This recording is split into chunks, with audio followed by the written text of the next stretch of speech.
네, 우리 말씀을 함께 보시겠습니다. 마태복음 5장 13절에서 16절 말씀입니다.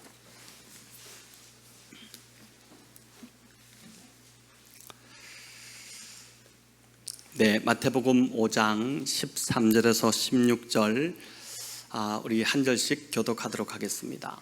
너희는 세상의 소금이니 소금이 만일 그 맛을 잃으면 무엇으로 짜게 하리요? 후에는 아무 쓸데없어 다만 밖에 버려져 사람에게 밟힐 뿐이니라.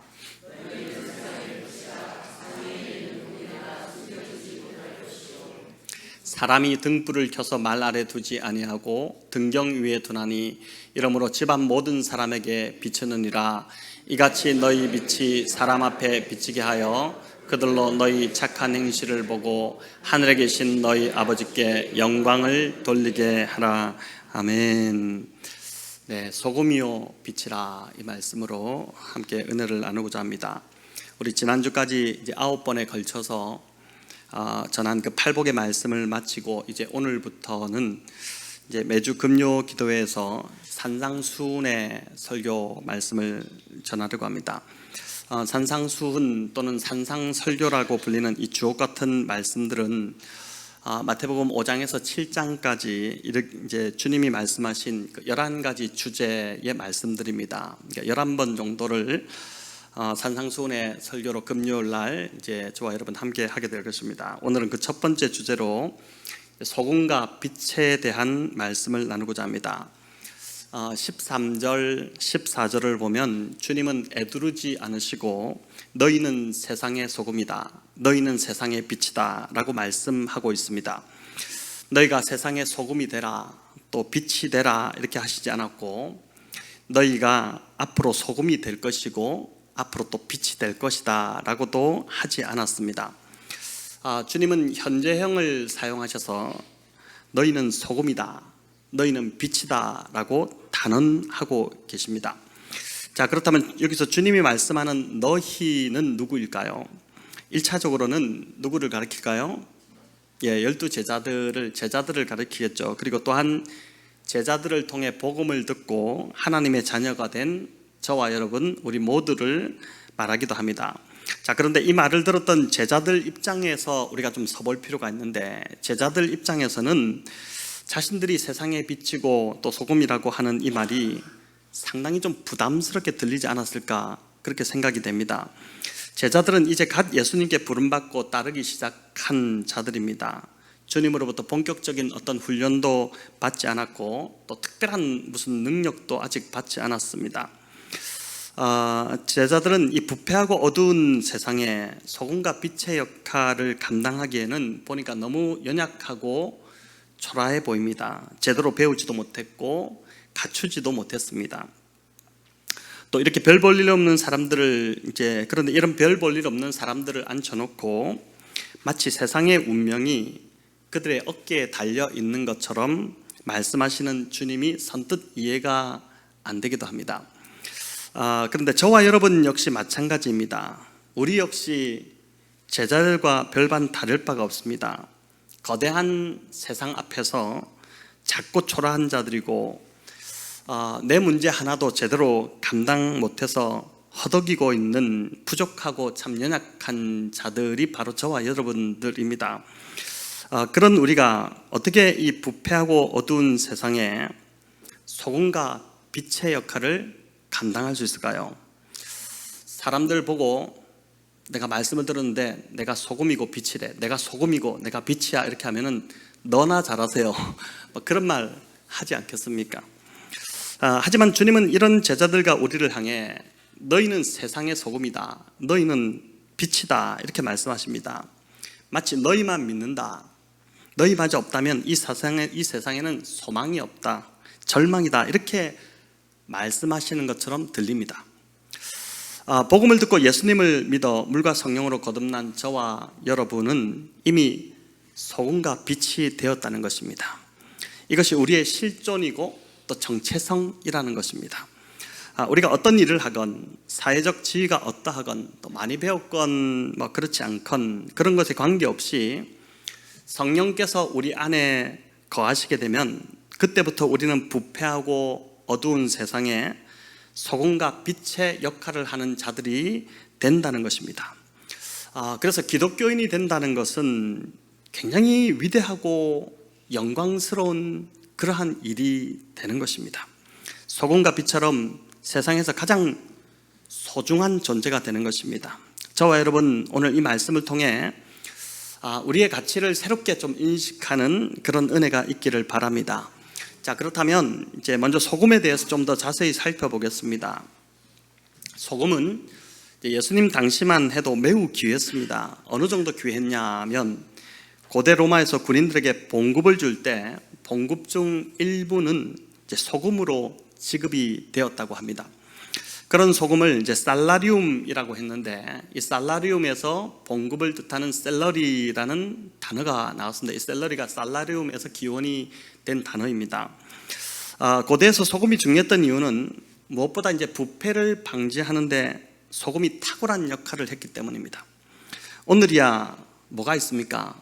냉장고가 있죠. 냉장고도 있고 김치 냉장고도 있고 또 뭐 여러 가지 냉장고들이 있어서 먹다 남은 음식을 냉장고에 넣으면 그만입니다. 하지만 예수님 당시만 해도 음식을 보관하는 것이 이제 매우 힘들었습니다. 특히 예수님이 사셨던 이 지중해 연안은 고온 지역이었기 때문에 음식이 더 빨리 상하고 이제 부패했습니다. 제가 언젠가 이제 태국 라후족 신학교에 강의를 간 적이 있었는데 일주일 강의를 마치면서 제 신학생들에게 먹고 싶은 게 있으면 강사로 왔으니까 강사비를 받으니까 이거로 내가 밥을 사겠다 이제 그렇게 이야기를 했더니 학생들이 고기 뷔페가 먹고 싶다고 하면서 막 고기를 외쳐대기 시작했습니다.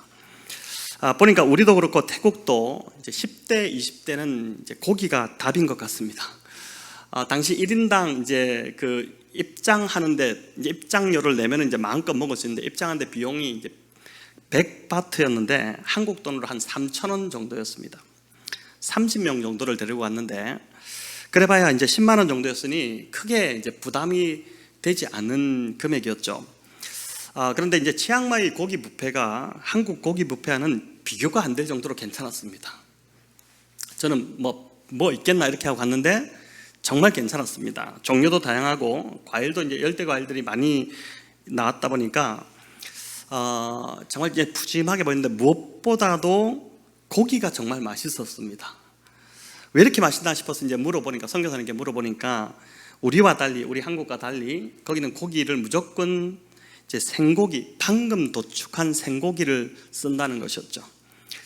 왜 그러냐 이제 물어보니까 냉장 시설이 거의 없다 보니까 부족하다 보니까 생고기가 아니면 안 된다는 것이었습니다. 요즘도 이러니까 예수님 당시는 말할 것도 없지 않았겠습니까? 한 번은 이제 안동에 장례가 있어서 내려갔는데 왜 안동에 간고등어가 그렇게 유명한지를 듣게 되었습니다. 여러분 유치부의 이기쁨 간사님 이제 부모님이 지금 안동 거기 이제 살고 계시지 않습니까? 안동이 내륙이다 보니 옛날에는 이제 동해에서 나는 해산물을 먹기가 쉽지 않았다는 것이죠. 그때 고인을 이제 매장을 해야 돼서 산 중턱까지 좀 높게 이렇게 올라갔었는데 상주 되시는 분이 저에게 이제 이렇게 말을 했습니다. 목사님 이 산을 여기 보이시죠? 이 산을 넘으면 또 산이 있고 그 산을 넘으면 또 산이 있고 산을 넘고 넘으면은 뭐가 나오냐면 동해 바다가 나옵니다. 근데 그 동해 바다에 생선이 그렇게 많이 나오는데 그 생선을 이 안동까지 가지고 오게 되면은 다 상하기 때문에 안동 사람들이 생선을 못 먹습니다. 그래서 생각한 게 바로 강고등어입니다. 그렇게 이야기를 해주신 거죠. 강고등어뿐만 아니죠. 우리나라의 뭐 김치나 젓갈이나 또 외국에 있는 뭐 햄 같은 것들 다 이제 염장을 해서 음식을 오래 두고 먹을 수 있도록 한 식품들입니다.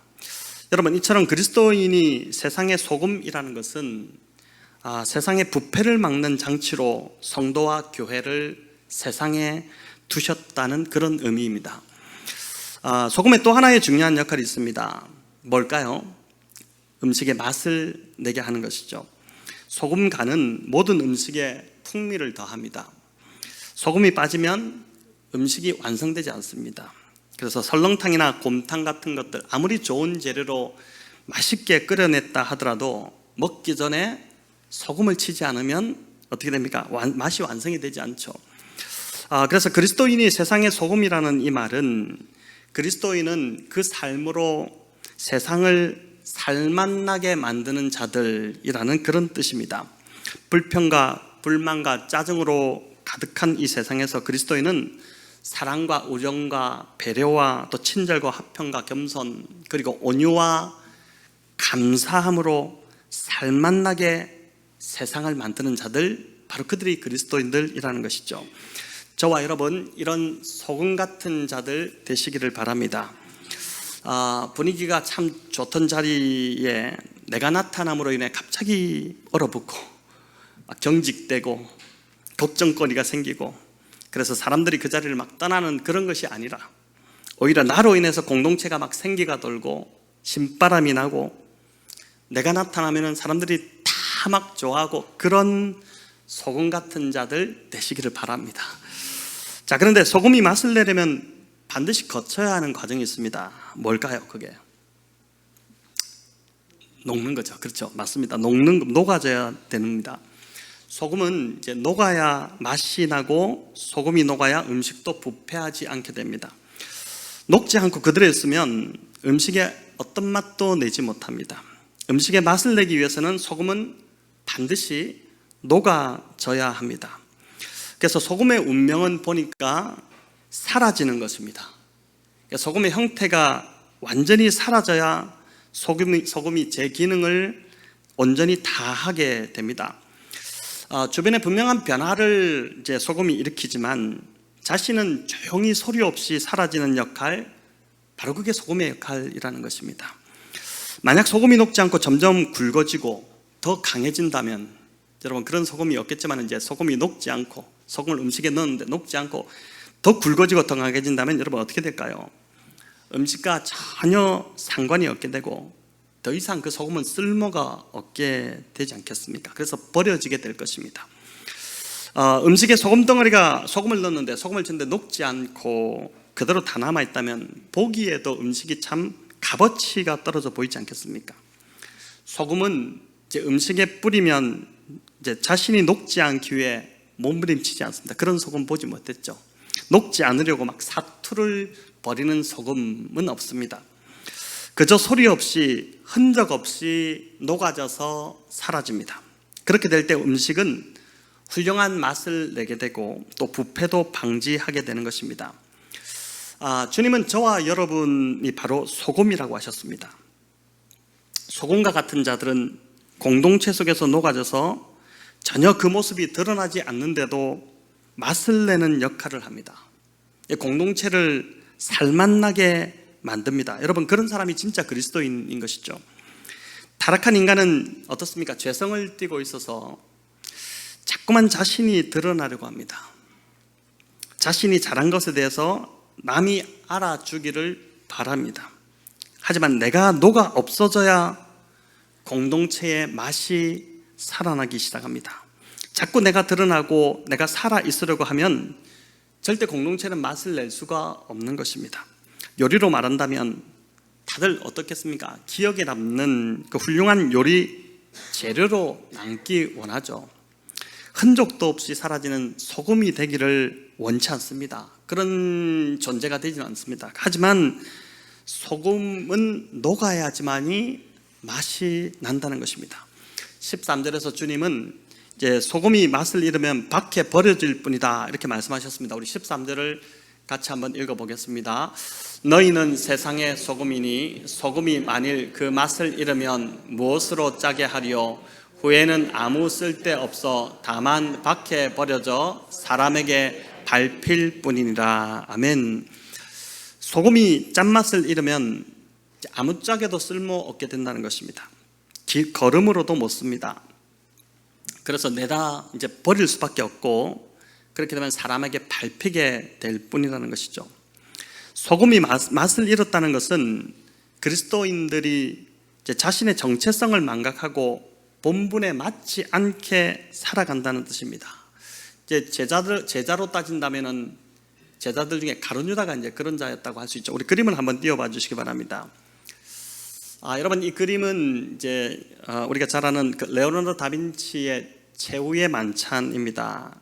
이제 이게 그림이 여러 이제 본이 있다고 전해지고 있는데, 여기 보면 이제 가룟 유다로 추정되는 사람이 있습니다. 여러분, 누가 가룟 유다인지 아시겠습니까? 예수님 왼편에 세 번째 있는 사람이 손에 뭘 쥐고 있는데, 뭘 쥐고 있냐면은 돈주머니를 쥐고 있습니다. 그 사람이 이제 가룟 유다로 봅니다. 근데 이 가룟 유다 앞에 보면은, 앞 테이블을 자세히 보면 지금 이 그림으로 잘 안 보이는 것 같은데, 뭐가 이렇게 앞으로 엎어져 있냐면은, 뭔지 보이면 이게 소금병이 앞으로 이렇게 엎어져 있습니다. 쏟아진 채로. 그림이 잘 보이지 않는데, 이게 이제 원본을 이렇게 가서 들여다보면은 소금병이 앞으로 쏟아진 게 정확하게 이제 보인다고 합니다. 예수님과 맺은 그 소금 언약, 영원히 변치 않는 소금 언약, 그 언약을 깨뜨린 배신자의 모습을 다빈치가 이렇게 상징적으로 표현을 한 것입니다. 그림을 내려주셔도 좋겠습니다. 이제 맛을 잃은 소금은 경건의 모양은 있지만, 가룟 유다가 제자인 것 같았지만 사실은 경건의 능력은 잃어버린 그리스도인과 같다는 것이죠. 이렇게 본다면 오늘날 교회가 세상에 밟히는 이유는 아주 명백해집니다. 그리스도인들이 녹지 않아서 그런 것이죠. 그리스도인들이 녹지 않아서 세상에 버려지는 것이고, 짜지 않아서 점점 더 세상이 부패해 간다는 것입니다. 다른 종교들도 많은데 왜 유독 기독교만 가지고 뭐라 하느냐 할 수 있습니다. 세상이 부패한 책임을 왜 교회에만 돌릴까요? 여러분, 그 이유는 간단합니다. 왜 그럴까요? 예수님이 우리들어 소금이라고 하셨기 때문입니다. 예수님이 불교 믿는 사람들한테 너희는 소금이다 그렇게 하시는 게 아니라, 예수님이 제자들에게, 또 그 제자들 통해 복음을 들은 우리가 제자된 우리들에게 너희가 소금이라고 하셨기 때문이죠. 우리는 소금 같아야 할 존재가 아니라 이미 소금입니다. 그런데 그 소금이 맛을 잃어버리니까 세상 사람들에게 짓밟히는 것입니다. 소금이 녹지 않고 맛을 잃어버리니까, 맛을 내지 못하니까 세상이 부패하고 타락하는 것이죠. 자, 이렇게 보면은 세상 탓할 게 못 된다는 것입니다. 세상이 문제가 아니라 맛을 잃고 지금 소금 역할을 하지 못하는 교회와 그리스도인이 문제입니다. 사람들이 점점 더 향락과 죄악에 빠져드는 이유도 마찬가지입니다.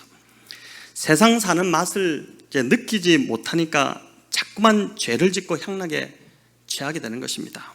그런 맛이라도 있어야 살 것 같기 때문에 그런 것이죠. 교회를 다닌다고 하는 사람을 보니까 나보다 더 못한 것 같고, 더 죽을 맛이고, 늘 죽겠다라고 그런 소리만 한다면, 그런 사람을 보면서 교회에 가고 싶겠습니까? 예수님을 절대 믿으려고 하지 않을 것입니다. 저와 여러분이 살맛나는 인생을 이제 보여줘야 하는데, 그렇지 못해서 세상이 교회에 대한, 예수님에 대한 매력을 점점 더 잃어간다고 볼 수 있는 것이죠. 주님이 두 번째로 말씀하시는 이 빛도 마찬가지입니다. 여러분, 빛은 소금과 반대적 특성을 가지고 있습니다. 소금은 녹아 없어져야 효력이 생기지만, 빛은 어떻습니까? 드러나야 그 효력이 더 발휘됩니다. 그래서 15절은 보니까 등불을 켜서 말 아래 두지 않고 등경 위에 둔다 이렇게 합니다. 여러분, 이 말은 곡식을 대는 데 쓰이는 그릇이죠. 쌀 한 말, 두 말 그렇게 하지 않습니까? 그 단위를 재는 그릇입니다. 등불을 켜가지고 그 말 아래, 이 말대 아래 이렇게 두면 당연히 등불이 보이지 않고 얼마 안 가서 막 꺼져버리지 않겠습니까? 기름도 더 들고 이렇게 되겠죠. 그래서 등불은 당연히 온 방에 이제 다 비치도록 드러나는 곳에 두어야 합니다. 그렇게 빛을 비출 때 이제 어떻게 된다고 합니까? 우리 15절 같이 한번 읽어보겠습니다. 사람이 등불을 켜서 말 아래에 두지 아니하고 등경 위에 두나니 이러므로 집안 모든 사람에게 비치느니라. 아멘. 제일 먼저 빛이 비치는 사람은 누구라고 합니까? 집안 사람들입니다. 그러니까 빛의 밝기는 거리의 제곱에 반비례한다고 하죠. 당연히 가까운 데 있는 사람이 가장 밝고 멀리 갈수록 어두워집니다. 저와 여러분이 빛인데 그 빛을 이제 집안 사람들에게 가장 먼저 잘 비추고 있는지 우리가 한번 돌아보면 좋겠습니다. 이 빛이 무엇인지 바울이 좀 더 구체적으로 우리에게 알려주는데, 에베소서 5장 18절 말씀, 5장 8절 9절 말씀 우리 같이 한번 읽어볼까요? 너희가 전에는 어둠이더니 이제는 주 안에서 빛이라. 빛의 자녀들처럼 행하라. 빛의 열매는 모든 착함과 의로움과 진실함에 있느니라. 아멘. 자, 여기 보니까 빛의 열매가 세 가지가 언급되는데 착함과 의로움과 진실함이죠. 자, 이를 원어로 살펴보니까 첫째, 착함은 착한 마음입니다. 예수 그리스도의 말씀이 우리 안에 들어오면 어떻게 될까요? 내면이 밝아지게 되죠. 그러면 욕심, 또 더러움, 또 심술, 음란함, 시기, 질투 이런 것들이 떠나가지 않겠습니까? 빛이 들어오기 전에는 빛이 들어오기 때문에 어둠이 견딜 수 없는 것입니다. 이런 것이 떠나가면 사람이 이제 착해진다는 것이죠. 오늘날 사회가 너무 악해서 사람이 착하면 바보 취급받고 늘 당한다는 그 통념이 있는데 절대 그렇지 않다는 것입니다. 성경대로 살면 당장은 손해볼 것 같아도 궁극적으로는 승리한다는 것이죠. 남편이 교회 나오고부터 성질도 좀 덜 부리고 조금씩 착해지는 것 같다면 그건 이제 빛의 자녀가 되었다는 증거입니다. 또 아내가 말씀을 들으면서 바가지 긁는 것이 줄어들었다면 그것도 빛의 자녀가 되었다는 증거죠. 이제 빛의 자녀는 무엇보다도 착해지는 것이 그 특징입니다. 여러분 좀 착하게 살아야 됩니다. 이제 서로 이제 보면서 야, 저 사람 참 이게 변화되었다는 증거.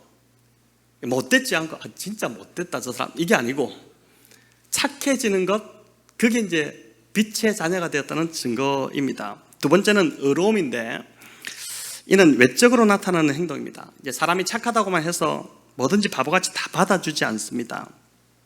잘못된 불의에 대해서는 마땅히 나서서 할 바를 하는 것, 그게 바로 여기서 말하고 있는 이제 의로움입니다. 이제 불의에 대해 눈 감지 않고 하나님의 뜻은 이것이라고 외칠 수 있는 용기, 바로 그게 이제 의로움입니다. 세 번째도 중요한데 세 번째는 이제 진실함인데 진실함은 거짓이 없는 삶을 말합니다. 관계에서 진실함이 무엇보다 참 중요합니다. 여러분 사람의 마음의 문을 여는 열쇠가 뭐냐면은 진실함입니다. 상대에게 진실함이 느껴지면 어떻게 됩니까? 마음을 열고 무장을 해제하게 되죠. 전도를 굳이 하지 않아도 나에게서 진실함이 느껴지면 나를 따라서 교회에 나오고 싶어집니다. 그게 이제 그렇게 되죠. 보통은 오늘날 세상이 교회에 대해서 마음의 문을 닫는 이유가 무엇이겠습니까? 진실함이 느껴지지 않기 때문에, 뭔가 투명하지 않고 숨기는 것이 있는 것 같기 때문에 믿음이 가지 않는 것입니다. 성도가 서로 간에도 꾸밈이 없는 진실함이 느껴질 때, 서로 그냥 아주 진실하게 느껴질 때 그때 교제가 깊어지기 시작하고 신뢰가 쌓이기 시작하는 것이죠. 자, 그런데 중요한 것은 여기서 이런 빛의 열매는 내가 노력한다고 맺혀지지 않는다는 것입니다. 내 의지 결단으로 여러분 내가 착해지든가요? 하루 정도는 그럴 수 있지만은 이내 또 옛사람으로 돌아가 버립니다. 이내 또 성질을 부리고 또 욱하고 막 그렇게 됩니다. 그래서 빛의 열매는 내 안에 빛이신 예수님이 임하시면 자동적으로 맺히게 됩니다.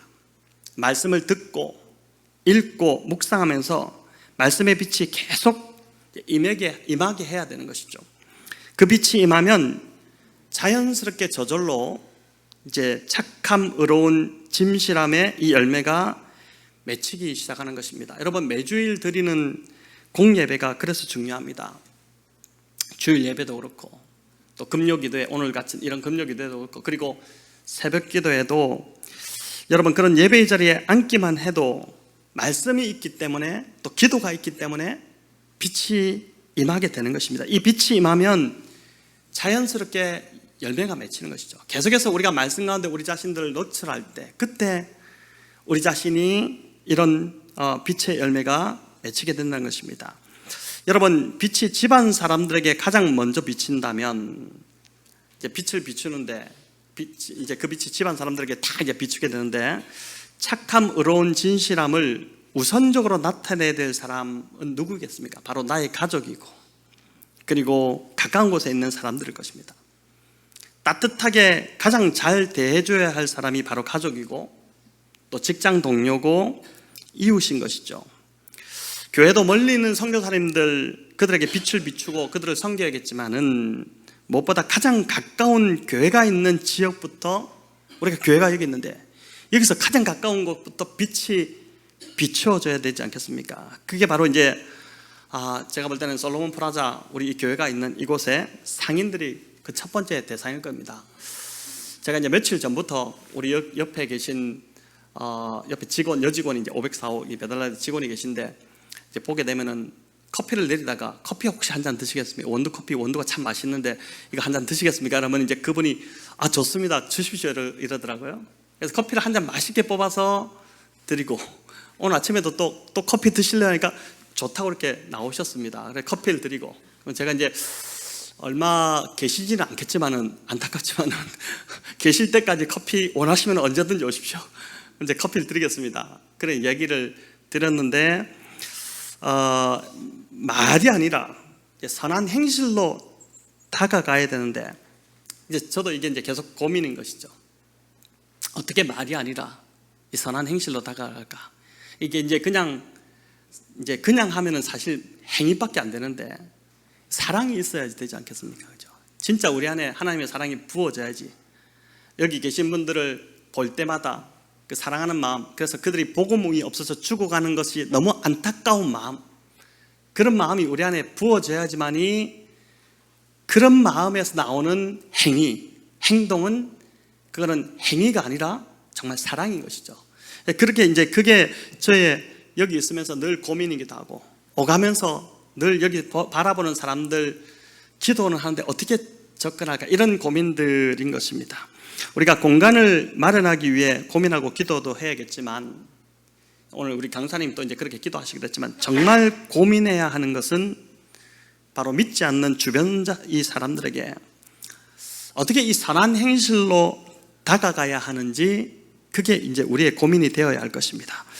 베드로전서 4장 4절에 보면 이제 그들이 이상히 여겼다 이런 표현이 나옵니다. 그들이 이상히 여겼다. 뭘 이상히 여겼을까? 여러분 세상이 당시 로마 제국에 살던 많은 사람들이 1세기 교회 공동체를 보면서 이상히 여겼다는 것입니다. 이상히 여겼다 이는 이제 낯설게 여겼다는 뜻이기도 합니다. 보니까 세상은 자기들은 음란과 정욕과 술 취함과 방탕과 또 향락과 무법한 그 우상 숭배에 완전히 빠져서 그 재미를 추구하고 있는데 보니까 그리스도인들은 전혀 그런 것을 행하지 않았다는 것입니다. 그러니 그걸 보면서 이상하게 여겼고 왜 이 재밌는 것을 안 하지? 그러면서 이상하게 여겼고 낯설게 보였던 것입니다. 자, 그럼에도 당시 1세기의 그 세상 사람들이 볼 때 이상하게도 그리스도인의 그들의 삶이 매력적으로 다가왔던 것입니다. 착하게 보이고 착하기 그지 같고 사람들이 보니까 또 진실하고 거룩한 그들의 삶에 끌려버린 것입니다. 자신들은 온갖 육체적 욕구를 채워도 내면이 만족되지 않는데 그래서 자꾸만 더 강한 것들을 그렇게 찾고 있는데 보니까 그리스도인들은 그런 것 하나도 하지 않는데 평안하고 기쁨이 넘치고 고요하고 또 삶에 만족이 넘치고 있다는 것을 본 것입니다. 저와 여러분 이곳 상인들에게 또 지역 주민들 우리 이웃들에게 바로 이런 모습 우리가 보여줘야 될 모습이 바로 그들이 낯설어하는 모습 그러나 그들이 참 매력적으로 느껴지게 만드는 그 모습이어야 되지 않겠습니까? 우리가 이렇게 살기 위해서는 소금과 빛의 특성을 다시 붙잡아야 합니다. 여러분, 성도 여러분, 소금과 빛이 상반된 것 같지만 사실 그 본질은 보니까 똑같습니다. 소금과 빛은 둘 다 사라지는 특징을 가지고 있습니다. 소금도 녹아 없어져야 맛이 나고 빛을 내는 그 초도 보니까 자기 몸을 태워서 빛을 내기 때문에 점점 더 소멸합니다. 초는 그 불을 붙이기 전에 그 모습이 제일 좀 보기가 좋습니다. 근데 불을 붙이면 이제 빛은 막 이렇게 비치지만 초가 이제 촛농이 흘러내면서 점점 모양이 점점 더 보기가 좋지 않게 흉측해지게 바뀌어버리죠. 주님이 우리에게 말씀하신 우리가 소금이고 빛이라는 말이 바로 이제 이런 모습을 말합니다. 여러분, 소금이 그 모양이 얼마나 멋진지는 또 얼마나 크고 소금이 좋아 보이는지는 아무 의미가 없습니다. 소금은 이제 소금이 있는 그 자리에서 얼마나 녹아졌는가가 중요합니다. 또 빛은 소리 없이 자신의 생명을 들여서 얼마나 소멸되어 있는가, 그게 이제 중요하다고 할 수 있습니다. 자, 이렇게 보니까 소금이나 빛은 날마다 하나씩 쌓아가는 삶이 아니라, 저와 여러분 뭔가를 자꾸 이루어가려고 하지 않습니까? 이 땅에서 자꾸 뭔가를 쌓아가려고 하지 않습니까? 근데 소금과 빛은 보니까 뭔가 하나씩 쌓아가는 삶이 아니라 역설적이게도 하나씩 잃어가는 삶입니다. 녹아지고 이름으로 주변을 변화시키고 밝히는 삶입니다. 우리는 내 존재가 사라지고 내가 잊혀지는 것을 굉장히 두려워하기도 하고, 또 내 존재가 잊혀지면 그걸 견디지 못하기도 합니다. 그러나 주님이 말씀하신 이 소금과 빛의 삶은 점점 더 내 존재가 사라져서 완전히 없어지는 것입니다. 소금과 빛은 날마다 내 주장이 하나씩 늘어가는 그런 삶이 아니라 하나씩 내 주장과 목소리가 사라져가는 삶인 것입니다. 이것이 바로 예수님이 말씀하시는 차고 넘치는 삶이며, 하나님 나라에서 하나님 나라가 내 안에 성취되는 삶이고, 또 팔복에서 말씀하신 복 있는 자의 모습, 그게 바로 이 모습인 것이죠. 여러분, 열왕기하 11장에는 그 아합의 왕비였던 악녀 이세벨의 딸 아달랴라는 그 여왕이 나옵니다. 이 아달랴가 여왕이 되어서 이스라엘을 다스린 이야기인데, 하나님이 아닌 이 바알을 아주 극도로 심하게 우상숭배했던 아달랴가 다스리던 그 이스라엘은 한마디로 아주 짙은 어둠이었습니다. 하지만 하나님의 사람 제사장 요야다가 그 요아스를 6년간 숨겨서 키우지 않습니까? 그래서 때가 되자 이제 아달랴를 제거하고 다윗 왕가를 다시 이제 회복을 시킵니다. 자, 그러자 예루살렘은 드디어 기쁨과 평안이 임하게 되죠. 하나님의 사람들이 나타나자 예루살렘이 제자리를 찾게 된 것입니다. 그들이 소금과 빛이었기 때문입니다. 저는 저와 여러분이 바로 이런 소금과 빛이 되기를 간절히 소망합니다. 저와 여러분으로 인해서 우리가 가는 곳마다 우리의 가정들이, 또 직장과 교회와 이 지역에 저와 여러분으로 인해 기쁨과 평안이 회복되기를 간절히 바랍니다.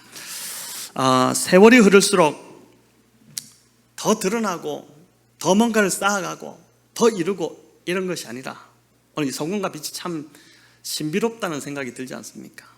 이 소금과 빛처럼 세월이 흐를수록 더 녹아지고 더 사라지고 점점 더 소멸되는 그런 삶. 하지만 그렇게 되지만은 그럴수록 내 안에서 주님이 더 드러나시는 삶, 주님이 더 영광 받으시는 삶, 바로 그게 소금과 빛의 삶이 아닌가 하는 생각을 하게 됩니다. 이런 저와 여러분으로 인해 우리 주님께서 세우신 이 백운영동교회가 더 든든히 세워지고 이 지역에 하나님 나라가 임하기를 우리 주님의 이름으로 축원합니다.